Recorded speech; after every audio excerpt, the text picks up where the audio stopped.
Pessoal, bom dia. Eu sou o Herbert William do canal Manifesto da Liberdade e esse é o primeiro dos vídeos que eu estou gravando dentro do carro porque os meus filhos devem estar em algum lugar por aqui esperando o momento de me interromper a qualquer instante.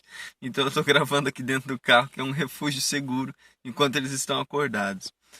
Eu quero compartilhar com vocês algo a respeito de uma prática muito comum nos nossos dias, que é a prática de determinar as bênçãos ou de profetizar isso ou aquilo. Eu quero ler para vocês um texto que se encontra lá no livro de 1 Reis, no capítulo 17, onde nós vemos o seguinte relato. Ora, Elias de Tisbe, em Gileade, disse a Acabe: Juro pelo nome do Senhor, o Deus de Israel, a quem sirvo, que não cairá orvalho nem chuva nos anos seguintes, exceto mediante a minha palavra. Elias era um profeta de Deus e que se dirigiu a esse rei, que era um rei perverso, chamado Acabe, com a seguinte promessa: não iria chover até que ele dissesse que choveria. E, de fato, iniciou-se um período de seca que durou mais de 3 anos. Não caiu uma gota de orvalho sobre a terra, exatamente como o profeta Elias havia falado.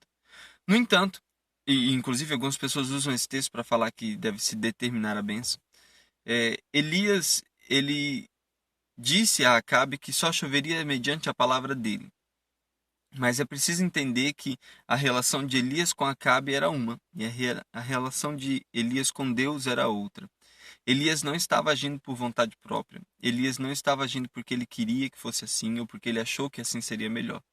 Elias estava agindo sob a orientação de Deus. A prova disso é que logo em seguida vem a palavra do Senhor a Elias e disse: Saia daqui, vá para o leste e esconda-se perto do riacho de Querite, a leste do Jordão.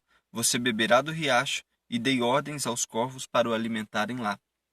Deus já tinha preparado um esconderijo para Elias, um lugar onde ele não sofreria com a seca, o que mostra, na verdade, que não foi Elias quem determinou que não chovesse, mas Elias foi quem disse ao rei Acabe aquilo que Deus havia determinado que faria. Outra coisa interessante é que no capítulo seguinte, depois do desfecho dessa seca, nós encontramos o seguinte texto, em 1 Reis 18. Depois de um longo tempo, no terceiro ano da seca, a palavra do Senhor veio a Elias. Veja, a palavra do Senhor veio a Elias, dizendo: Vá apresentar-se a Acabe, pois enviarei chuva sobre a terra. E Elias foi. Então, apesar de que Elias havia dito a Acabe que só mediante a palavra dele choveria, foi quando Deus disse a Elias que voltaria a chover, que Elias foi até Acabe e avisou que voltaria a chuva. Então Elias não estava determinando os tempos em que a chuva iniciaria ou terminaria, mas ele estava obedecendo uma ordem específica de Deus. Infelizmente, hoje em dia, há uma prática muito comum em que profetas, né, os ditos profetas, surgem por aí dizendo que deve acontecer tal coisa ou não deve acontecer tal coisa, porque ele, como homem ou como mulher de Deus, está dizendo e assim tem que ser. Os profetas deixaram de ser profetas e se tornaram crianças mimadas, que dizem o que deve ser feito aos seus pais, ou no caso ao pai, e determinam como isso tem que acontecer. Entendam? O profeta é aquele que pronuncia os pensamentos de Deus. É aquele que faz conhecido a mente de Deus para as pessoas, para os seus ouvintes. E não aquele que diz a Deus o que fazer. Há um texto excelente sobre isso em 1 Coríntios, quando Paulo fala com a igreja daquela cidade, e ele diz o seguinte: O Espírito sonda todas as coisas, até mesmo as coisas mais profundas de Deus.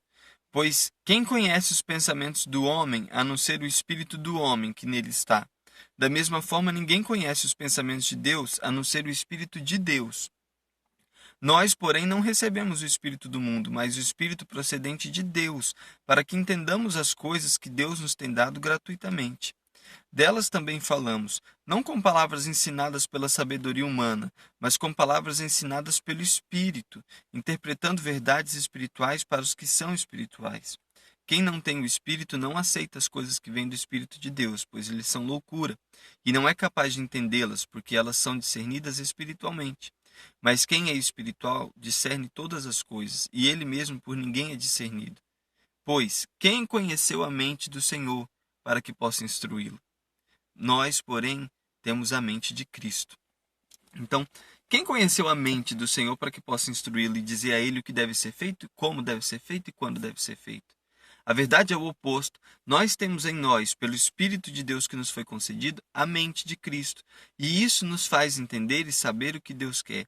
Então, quando nós falamos algo, quando nós profetizamos algo, deve ser algo que estava na mente de Deus e foi revelado à nossa mente e nos foi ordenado dizer. Caso contrário, isso é meninice. Qualquer coisa que saia além disso, do princípio de que Deus nos disse e nos mandou dizer, qualquer coisa que siga o caminho inverso, onde eu disse e mandei Deus fazer, isso não é correto. Na verdade, isso não está longe de ser a posição de um filho. O filho pode pedir ao pai, e o pai pode conceder sim, porque essa é a promessa que foi feita por Cristo. Tudo que nós pedimos ao pai, estando em Cristo, o pai nos concederá. Agora, determinar a Deus o que fazer e dizer a Deus como deve acontecer e o momento em que deve acontecer, isso definitivamente não faz parte do reino de Deus, porque o reino de Deus só tem um rei, que é o Senhor. E todos os outros, nós somos apenas súditos. Nós podemos suplicar e pedir a bênção, mas jamais determinar que ela aconteça, a menos que o próprio Deus nos tenha ordenado dizer que vai acontecer. E aí não é uma determinação, é uma profecia. Estamos apenas expressando. Atos proféticos e tudo isso, isso pode acontecer, é bem complexo dizer, mas enfim, a questão é a seguinte: quando Deus manda fazer, quando Deus manda ser, quando Deus manda dizer, isso sim é uma profecia. Quando o homem diz porque deseja ou porque quer, não é uma profecia. Pode ser ou um pedido ou uma arrogância. E eu aconselho que seja sempre um pedido. E pedido não se faz ordenando. Pedido se faz com humildade, com o coração quebrantado. Claro que nós somos filhos e temos acesso ao Pai livre, mas isso não significa que não se deve a Ele respeito. Então, guarde isso no seu coração. Não determine nada que Deus não tenha ordenado que você determine. Mas peça a Deus com o coração humilde, estando em Cristo, e você há de receber aquilo que você precisa. Amém? Fica com Deus. Deus abençoe você.